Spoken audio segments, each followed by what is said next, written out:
नमस्कार, मेरा नाम है अभिषेक मिश्रा और आप देख रहे हैं युवा बोलेगा। युवा बोलेगा पर आज आपको एक ऐसे नौजवान की कहानी सुनाएंगे जो 1906 में इंजीनियरिंग की पढ़ाई करने के लिए भारत से इंग्लैंड जाता है। धनाढ्य और अंग्रेज परस्त ये परिवार का लड़का जब ब्रिटेन पहुंचता है अपनी पढ़ाई करने के लिए, तो वो सोचता है कि वो अपनी ही मेहनत से पैसा कमाएगा और उससे अपनी पढ़ाई को पूरा करेगा, यानी अर्न एंड लर्न। लेकिन इस युवक के बारे में आपको बता दूं, ये धनाढ्य परिवार के साथ साथ अंग्रेजों के परस्त था। का परिवार अंग्रेजों के साथ काफी उठना बैठना था। तो ये इस लड़के की जो लाइफस्टाइल हुआ करती थी वो ऐसी थी कि वो अपने करीने से बाल संवारता था, वस्त्रों पर इत्र लगाता था, घूमता था, फिरता था जैसे आजकल के नौजवान करते हैं। तो साफ तौर पर इस लड़के को देखकर कभी कोई ये कल्पना नहीं कर सकता था कि ये लड़का कभी भारत माँ के लिए एक ऐसा पथिक बनेगा, ऐसा मार्गदर्शन दिखाएगा जो महापथ होगा। जी हाँ, मैं बात कर रहा हूं मदन लाल ढींगरा की। मदन लाल ढींगरा एक अंग्रेज परस्त परिवार में पैदा हुए। सड़कों पर घूमने वाले मेधावी छात्र मदन लाल ढींगरा देशभक्त ढींगरा बनने का सबसे ज्यादा श्रेय जाता है इंग्लैंड में स्थित इंडिया हाउस को। इंडिया हाउस में वो घूमते टहलते पहुंच जाते हैं। उस समय भाषण चल रहा था विनायक दामोदर सावरकर जी का। उनके भाषण को सुनकर मदन लाल ढींगरा का वही हाल होता है जो तिलक का लेख शिवाजी ने अफजल का वध क्यों किया का पढ़कर चाफेकर बंधुओं को होता है। मन में और मस्तिष्क में देशभक्ति की भावनाएं उबाल मारने लगती है। ऐसे में जब वो वहां से निकलते हैं तो उनको साफ पता चलता है कि देश में क्या चल रहा है, मौजूदा हालात क्या है, और वो एक बार सोचने को मजबूर हो जाते हैं कि वो अब तक कर क्या रहे थे, वो किनके साथ घूमते थे, किनके साथ रहते थे और किनसे वो प्रभावित थे। तो साफ तौर पर सावरकर के भाषण का असर साफ मदन लाल ढींगरा के चरित्र पर पड़ा। उन्होंने सोचना शुरू किया कि वो कैसे इस गलतियों को, जो खासतौर से उनके करीबी परिवारी मित्र जो हुआ करते थे कर्जन वाइली, उनसे जो नजदीकियां थी, लेकिन कर्जन वाइली वही शख्स है जो सबसे ज्यादा क्रांतिकारियों के लिए दमनकारी नीतियां का गठन करता था। मदन लाल ढींगरा का जन्म 1833 में अमृतसर के एक अंग्रेज परस्त परिवार के डॉक्टर साहिब दत्तपुत्र के रूप में हुआ। इसलिए इस परिवार का कोई लाल मां भारती के लाल के रूप में जगत विख्यात होगा, इसकी अपेक्षा नहीं होती थी। लेकिन विधाता की लीला अपरंपार है।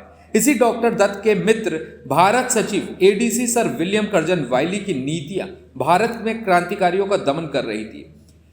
पितृभक्ति पर राष्ट्रभक्ति भारी पड़ने वाली थी और भयंकर रूप से भारी पड़ने वाली थी। विनायक दामोदर सावरकर के समक्ष एक प्रश्न आता है कि क्या बलदेवी तैयार है। सावरकर जी कहते हैं भारत माता और समय दोनों त्याग का आह्वान कर रहा है, और इसके प्रत्युत्तर का गवाह बनता है लंदन के इंपीरियल इंस्टीट्यूट का जहांगीर हॉल, जहां चमक दमक अपने उत्कर्ष पर थी।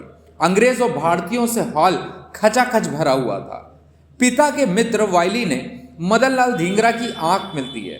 वाइली उत्सुकता से इजहार करते हैं, किंतु न्याय का दिन था तो मदन लाल ढींगरा के रिवॉल्वर से दनादन 5 गोलियां निकलती है और ब्रिटेन हुकूमत का सबसे प्रिय पात्र वाइली जमीन पर गिरा पड़ता है। मदन लाल ढींगरा को पकड़ने के लिए एक से एक बढ़ते हैं। उनमें से एक रिवॉल्वर की अंतिम गोली का भी शिकार हो जाता है। गोलियां खत्म, तमंचा खाली, किंतु अनेक मदन लाल ढींगरा के तमाचों का शिकार हो जाते हैं और जमीन पर लौटने लगते हैं। इस नौजवान में कोई अफरा तफरी नहीं हुई, कोई भय नहीं था। पुलिस को आगे बढ़ते देखा तो कहने लगे कि मेरा कार्य पूर्ण हुआ, अब तुम अपना काम पूरा करो। पूरा लंदन इस घटना से कांप उठा था।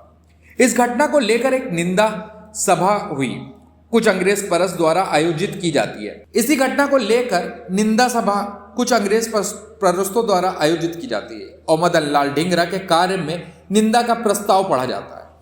किस सर्वसम्मति से यह सभा मदन लाल ढींगरा के कार्यों की निंदा करती है। तभी एक कड़कती हुई आवाज निकलती है, सर्वसम्मति से नहीं। यह आवाज थी वीर सावरकर की, और सावरकर पर अंग्रेज परस्त हमलावर हो जाते हैं।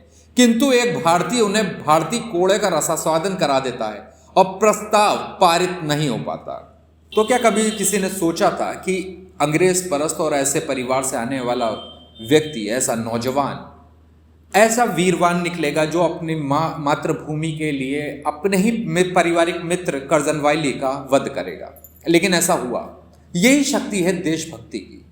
25 जुलाई 1909 को यह फैसला सुनाया जाता है कि मदन लाल ढींगरा को फांसी दी जाएगी। फिर समय आता है 17 अगस्त 1909 का, जब उनको फांसी के तख्ते पर लटकाया जा रहा होता है। लेकिन सावरकर जी के प्रयास और अदम्य साहस से एक पत्र छपता है, अखबार में प्रकाशित होता है। वहां से मदन लाल ढींगरा का नाम सबसे ज्यादा चमक में आता है और लोग जानते हैं कि वो कितना वीर था।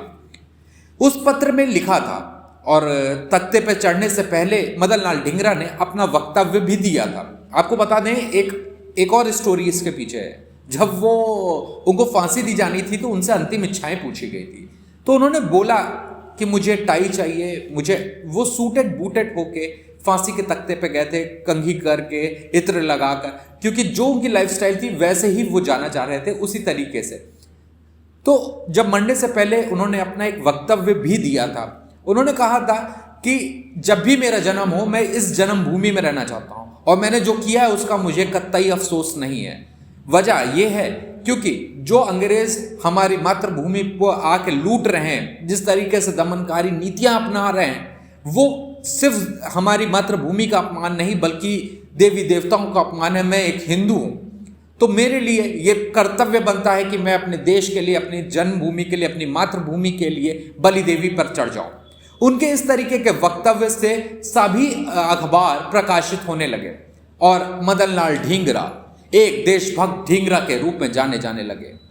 तो कहा जा सकता है इस तरीके के नौजवानों ने हमारे देश की भूमि को सींचा है। यही वजह है कि आज हम लोग बैठे हुए हैं और जब हम इस तरीके के कहानियों को पढ़ते हैं और इनसे प्रेरणा लेते हैं तो हमें गूज़बम्स आते हैं, हमारे रोंगटे खड़े हो जाते हैं और हम कहीं ना कहीं अपने काम के प्रति ईमानदार होने की कोशिश करते हैं। हमारा जो युवा बोलेगा उसका मकसद भी है कि हम आपको ऐसी कहानियों से प्रेरित करें। आपसे ये नहीं कहते कि आप जाइए जंग करिए, लेकिन आप जो काम कर रहे हैं उस काम को इतना ईमानदारी से करिए कि आपका देश कहीं ना कहीं सशक्त हो। आप अपने ईमानदारी से, अपने कमाए हुए पैसे से देश और समाज के लिए कुछ करें। और मदन लाल ढींगरा जो कि इतने धनाढ़ परिवार के थे, अंग्रेजों की सरपरस्ती में पले बड़े थे, उसके बावजूद उन्होंने अगर इस तरीके का कदम लिया है तो वाकई काबिल तारीफ है। और मदन लाल ढींगरा के नाम पर काफ़ी बात होनी चाहिए, क्योंकि अभी तक हम लोगों ने इस तरीके के नाम पर या मदन लाल ढींगरा को लेकर काफ़ी चर्चाएं कम सुनी है। तो ऐसे सपूत को हमारा सलाम है। अगले कंटेंट में आपको चाफेकर बंधुओं की कहानी लेकर आएंगे कि चाफेकर बंधुओं ने किस तरीके से देश की भूमि को सींचा है। फिलहाल के लिए हमें इजाज़त दीजिए और इस तरीके के कंटेंट को देखने के लिए युवा बोलेगा को सब्सक्राइब करें, लाइक करें, शेयर करें। नमस्कार।